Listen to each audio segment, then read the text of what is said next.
오늘 본문의 말씀을 통해서 노아의 믿음에 대해서 우리가 한번 살펴보기를 원합니다. 그래서 오늘은 여러분이 잘 알고 계시는 노아의 이야기를 또 한 번 더 해보려고 합니다. 오늘 본문에서 노아는 세상을 정죄하고 믿음을 따르는 의의 상속자라고 성경에서는 말씀하고 있습니다. 노아가 의의 상속자가 될 수 있었던 것은 저와 여러분이 잘 알고 있는 것처럼 그의 믿음에 달려 있었습니다. 오늘 우리는 노아가 가진 믿음의 특징을 알아보고 그 믿음을 본받는 시간이 되시기를 바랍니다. 먼저 노아가 살았던 시대는 어떤 시대였는지를 우리가 한번 살펴보도록 하겠습니다. 노아가 살던 시대적 사항은 창세기 6장 5절과 6절 말씀에 이렇게 기록되어져 있습니다. 저와 여러분이 서로 교도가 읽도록 하겠습니다. 제가 먼저 읽겠습니다. 여호와께서 사람의 죄악이 세상에 가득함과 그의 마음으로 생각하는 모든 계획이 항상 악할 뿐임을 보시고 사람 지으심을 아멘. 사람의 죄악이 세상에 가득했다. 그리고 사람이 마음으로 생각하는 모든 계획이 항상 악했다라고 성경에서는 말씀하고 있습니다. 이상하게 낯설지는 않은 표현들인 것 같습니다. 마치 오늘날을 설명하고 있는 것 같은 착각이 들기도 하니 말이죠. 2절에서 보면 하나님의 아들들이 사람의 딸들의 아름다움을 보고 자기들이 좋아하는 모든 여자를 아내로 삼는지라라고 말씀하고 있습니다. 이것이 죄악이 관영한 사회를 대표적으로 말해주는 말씀이기도 합니다. 여기서 하나님의 아들은 누구이고 사람의 딸은 누구일까요? 아들과 딸을 차별하는 것은 아닙니다. 그러나 보통 신학자들은 하나님의 아들과 사람의 딸을 세 가지로 해석합니다. 첫 번째는 하나님의 아들에 대해서는 탐욕의 눈먼 천사들이라고 얘기를 하고 사람의 딸은 인간 여성이라고 표현합니다. 그리고 두 번째 해석은 고대 강력한 통치자들이 하나님의 아들이다. 또한 역시 인간 여성들이 사람의 딸이다라고 해석하는 두 번째 해석이 있습니다. 세 번째 해석은 하나님의 아들들은 셋의 후손이고 사람의 딸의 딸은 가인의 후손이다라는 해석이 있습니다. 이 셋 중에 가장 유력하게 받아들여지는 해석은 바로 마지막에 살펴봤던 세 번째 해석입니다. 셋의 후손인 하나님의 아들과 가인의 후손인 사람의 딸들이 연합해서 결혼하는 사람의 수들이 많아지기 시작했던 것입니다. 여기에서 사람의 딸을 본다라는 의미는 조금 우리가 본다라는 의미와 다른 의미를 가지고 있습니다. 그 의미는 주의 깊게 인식하다라는 뜻을 가지고 있습니다. 그러면 이것을 우리가 좀 더 쉽게 해석해 본다면 이렇습니다. 한 남자가 여자를 바라볼 때 마음의 탐욕을 품은 채로 어떻게 바라봐요? 주의 깊게 바라보고 있는 것을 뜻하는 것입니다. 마음의 음욕을 품고 보이는 여인들마다 여러분 아내로 삼았다고 한다면 그 당시의 사회가 어떻다고 생각이 드십니까? 성적으로 문란한 사회라는 것을 우리에게 보여주고 있는 것입니다. 그 외에도 하나님은 하나님이 구별한 믿음의 후손이 죄악으로 흘러가는 가인의 후손과 연합하는 것을 싫어하셨고 미워하셨습니다. 이뿐만 아니라 창세기 6장 11절로 12절에서 보면 그 시대는 포악함이 땅에 가득했다라고 얘기하고 사람의 행위가 부패하여 땅의 심지어도 부패했다라고 말하고 있습니다. 그것이 창세기 6장 11절로 12절에서 말해주고 있습니다. 서로 교도가 열도록 하겠습니다. 제가 먼저 읽겠습니다. 그때에 온 땅이 하나님 앞에 부패하여 포악함이 땅에 가득한지라. 땅이 부패하였으니 이는 땅에서 모든 혈육 있는 자의 행위가 부패함이었더라. 아멘. 여기에서 여러분 부패라는 단어는 진실함이나 올바름에 결여된 것을 말합니다. 그리고 포악이란 단어의 뜻은 공격의 행위로 신체 접촉을 수반하는 폭력을 이야기합니다. 즉 사람의 행동에 진실함이나 올바름이라는 것이 하나 없고 그들 가운데 공격적인 폭력이 가득했다는 것을 성경에서 말하고 주고 있는 것입니다. 여러분 진실과 거짓 그리고 옳고 그름의 기준도 없고 심지어는 힘센 자들이 폭력이 난무하는 시대가 바로 노아의 홍수를 일으키게 된 원인이 되었던 것입니다. 하나님이 모든 사람에게 주신 선한 양심이 살아있기만 해도 이런 시대를 살아가는 것은 굉장히 괴로운 일이었을 것입니다. 더욱이 하나님 말씀을 진리로 삼고 또한 하나님을 유일의 신으로 모시는 신앙인으로 살아간다는 것은 어쩌면 세상에서 외톨이가 될 것을 각오해야 했는지도 모릅니다. 적당이라는 가치관과 타협이라는 유혹이 끊임없이 손치됐을 것입니다. 여러분, 이런 시대에 누가 살고 있습니까? 노아가 살고 있었습니다. 이런 시대에 노아가 믿음이 있었다는 것은 여러분 어떻게 증명이 될 수 있을까요? 그것을 우리가 첫 번째로 살펴봐야 될 것이 노아의 믿음은 보이는 것에 집착하지 않습니다라는 것입니다. 히브리서 11장 7절 상반절 말씀을 함께 읽도록 하겠습니다. 시작. 믿음으로 노아는 아직 보이지 않는 일에 경고하심을 받아. 여러분, 이것이 말씀처럼 노아는 보이는 것에 집착하지 않았습니다. 노아가 받은 경고가 여러분 무엇입니까? 그 내용에 대해서는 창세기 6장 13절에서 말해주고 있습니다. 여러분 다 함께 읽도록 하겠습니다. 시작. 하나님이 노아에게 이르시되 모든 혈육 있는 자의 포악함이 땅에 가득함으로 그 끝날이 내 앞에 이르렀으니 내가 그들을 땅과 함께 멸하리라. 아멘. 여러분, 내가 그들을 땅과 함께 멸하리라. 이것이 하나님께서 노아에게 하신 경고였습니다. 전 인류가 죄악에 빠져 있음을 하나님께서 보시고 후회하셨습니다. 그리고는 심판하시겠다라고 하나님의 경고를 노아에게 듣게 하십니다. 앞서 3절에서도 보면 하나님은 사람들의 악함을 보시고 이제 사람과 함께 영원히 함께하지 않겠다라고 하시면서 사람의 날수를 120년으로 두셨습니다. 여러분 창세기 6장 3절 한번 볼까요? 여호와께서 이르시되 나의 영이 영원히 사람과 함께하지 아니하리니 이는 그들이 육신이 됨이라. 그러나 그들의 날은 120년이 되리라 하시니라. 아멘. 여기에서 사람의 날이 120년이 되리라는 말씀은 사람의 수명을 말하는 것이 아니라 심판 날까지 120년이 되리라고 보는 것이 옳습니다. 어떤 사람은 사람의 연수가 120세가 되었다라고 하는데 노아는 그 위에 몇 세까지 살았습니까? 950세까지 살았습니다. 그 위에 노아 이후의 셈의 족보를 보게 되면 여러분 그 후손들이 자녀를 낳는 세대를 말해주고 있는데 그 자녀를 낳았던 나이들을 성경에서 어떻게 표기하고 있냐면 500살 그리고 400살 200살의 자녀를 낳았다라고 얘기하고 있습니다. 또한 아브라함은 저와 여러분이 잘 알고 있는 것처럼 175세에 죽었습니다. 그런데 노아의 홍수 이후로 사람의 수명이 확연히 줄어든 것은 사실입니다. 시편 90편이 모세의 기도죠. 모세의 기도에서 이렇게 표현합니다. 사람의 연수가 70이요 강건하면 80이라고 했습니다.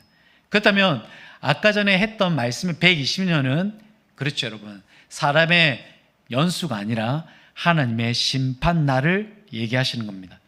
여하튼 중요한 것은 하나님이 지금 노아를 통해서 하나님이 심판하실 것이라는 경고를 지금 노아에게 주어졌다라는 사실입니다. 그것도 17절에 홍수라는 그들이 한 번도 들어보지도 않았고 경험해보지 못한 방식으로 하나님이 홍수로 심판하시겠다고 말씀하셨습니다. 여러분, 삶의 경험을 토대로 쌓은 지식에 근거했다면 예측이라도 가능했을 텐데 예측조차 어려운 방법이 바로 홍수 심판이에요. 그런데도 노아와 모든 사람들은 이 경고의 메시지를 어떻게 들었을까라는 것입니다. 아마도 사람들은 무시했을 거라는 생각도 듭니다. 그런데 노아는 어떻게 본 적도 없고 예측할 수도 없는 이 하나님의 경고에 반응할 수 있었을까라는 것입니다. 여러분, 하나님이 보이지 않는 경고는 노아 때만 있었던 것이 아닙니다. 여러분이 잘 알고 있는 노아의 증조부 누굽니까? 에녹입니다. 에녹은 노아와 한 번도 살아본 적이 없던 사람입니다. 에녹도 하나님의 심판을 예언했습니다. 유다서시 1장 14절로 16절 말씀을 우리 서로 교독하여 읽도록 하겠습니다. 저부터 읽겠습니다. 아담의 7대 손 에녹이 이 사람들에 대하여도 예언하여 이르되 보라, 주께서 그 수만의 거룩한 자와 함께 임하셨나니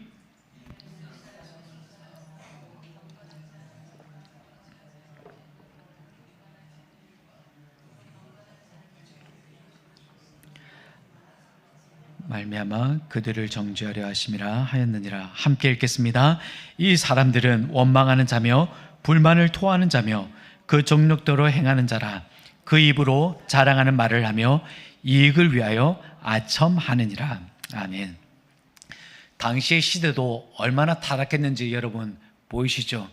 이때도 에녹을 통해서 하나님의 심판이 예언되어지고 있었습니다. 여러분, 믿음은 본 적도 없고 예측도 그리고 확인할 수도 없는 심판의 경고를 우리가 들었을 때 대수롭지 않게 지나치는 것이 아닙니다. 믿음은 우리가 말씀대로 잘 살고 있는지 자신의 삶을 어떻게 하겠습니까? 돌아보게 만드는 원동력이 되는 것입니다. 또한 믿음이 있을 때 우리는 하나님과 동행을 이룰 수 있습니다. 증조부인 에녹도 그러했고 노아도 하나님과 동행했다라고 성경에서 분명하게 말씀해 주고 있습니다. 여러분 창세기 6장 9절 말씀을 함께 읽겠습니다. 시작. 이것이 노아의 족보니라. 노아는 의인이요 당대의 완전한 자라. 그는 하나님과 동행하였으며. 아멘. 이처럼 노아의 믿음이라는 것이 그 당대의 의인으로 살았고 완전한 자, 순결한 그리고 온전한 자로 삶을 살기를 또한 노아는 노력했던 사람입니다. 그것이 여러분 성경에서 어떻게 기록합니까? 하나님과 동행하였다라고 말씀하고 있는 것입니다. 노아의 믿음은 당대 사람들처럼 보이는 것에 집착하지 않았고 심지어는 그들의 시선을 의식하지 않았으며 또한 보이지 않는 하나님의 경고를 거짓이 아니라 사실로 받아들이고 눈과 귀를 하나님께 두어 하나님과 동행을 이룬 사람이 바로 노아입니다. 사랑하는 여러분, 하나님의 말씀은 언제든지 우리에게 경고가 될 수 있습니다. 나는 아니겠지. 아니라다면 문제가 됩니다. 우리는 늘 말씀을 통해서 하나님은 어떤 생각을 가지고 계시는지 알아야 합니다. 그리고 말씀에 비추어 내가 바르게 살고 있는지 점검해 볼 수 있어야 합니다. 이것이 바로 믿음입니다. 만약 내가 말씀 앞에 껴 있다면 또한 하나님과 동행을 이루고자 눈과 귀를 말씀에 기울이고 산다면 또 다르게는 눈에 보이는 것에 집착하지 않고 보이지 않는 것을 사실로 내가 믿는다면 여러분 어떤 일이 벌어지겠습니까? 아마도 파도를 타고 지나가듯 화가 나에게 미치지 못할 줄로 믿습니다. 그런 사람은 노아와 같이 하나님의 은혜를 입을 것입니다. 우리는 하나님의 속마음을 알 필요가 있습니다. 하나님은 심판을 즐겨 하시는 분이 아니라는 것을 우리가 또한 말씀을 통해서 비추어 알 수 있습니다. 예레미야 29장 11절에 이렇게 기록하고 있습니다. 여호와의 말씀이니라. 너희를 향한 나의 생각을 내가 아나니 평안이요 재앙이 아니니라. 너희에게 미래와 희망을 주는 것이니라. 여러분 이때 당시에 유대의 백성들은 바벨론 포로 생활 중에 있었던 사람들입니다. 이 사람들을 향하여 예레미야는 백성들을 향하여 하나님이 주신 메시지를 전하고 있었던 것입니다. 죄의 결과로 심판을 받는다 해도 다시 그것을 싸매시고 심지어는 평안과 미래와 희망을 주시는 분이 하나님이시라는 것을 바벨론 포로 가운데 있는 사람들에게 지금 메시지를 전했던 것입니다. 사랑하는 여러분, 믿음은 그렇습니다. 보이지 않는 것에 또한 보이는 것을 집착하지 않게 되고 하나님이 하신 것들 또한 있는 그대로 받아들이게 됩니다. 두 번째 우리가 살펴야 될 것은 여러분, 믿음은 하나님을 경외함으로 순종하게 합니다라는 것입니다. 여러분 7절 하반절 말씀을 함께 읽겠습니다. 시작. 경외함으로 방주를 준비하여 그 집을 구원하였으니 이로 말미암아 세상을 정죄하고 믿음을 따르는 의의 상속자가 되었느니라. 아멘. 여러분, 노아는 하나님을 경외함으로 순종했습니다. 이것이 믿음으로라고 시작합니다. 타락했던 시대에 노아가 하나님을 경외함으로 순종했던 모습에서 그의 믿음을 찾아볼 수 있습니다. 방주를 만들라는 명령은 사람이 내렸다 하더라도 듣는 이에게는 어이없는 일이었을 것입니다. 그 규모가 어마했을 뿐더러 당시에 비를 본 적이 없던 사람들이었기 때문에 아마도 이 명령은 받아들이기 힘들었을 것입니다. 노아의 홍수 이전에 여러분, 궁창 위에 물이 있었다라고 성경에서 말씀하였습니다. 이때 당시에는 궁창 위에 그 물이 비닐하우스의 역할을 했기 때문에 비가 오지 않아도 실내 온도가 따뜻하게 유지가 되었습니다. 그리고 비가 내리지 않아도 땅에 이슬이 올라와 땅을 촉촉하게 적셨던 당시가 바로 그 시대의 반영이었습니다. 그런 시대에 여러분, 비를 본 적도 없는 사람들, 그 사람들에게 하나님의 경고가 홍수로 쓸어버리겠다는 것이었습니다. 여러분, 그럼 홍수 심판은 여러분 상상하기 매우 힘든 것입니다. 그런데 여러분, 이 상상하기 힘든 이 홍수라는 심판을 여러분, 노아는 어떻게 생각했을까라는 거죠. 만약에 우리가 노아였다면 어떻게 했을까요? 하나님, 정말로 그렇게 심판하실 거예요? 심판하지 않고는 저 사람들을 돌이킬 수 없으신가요?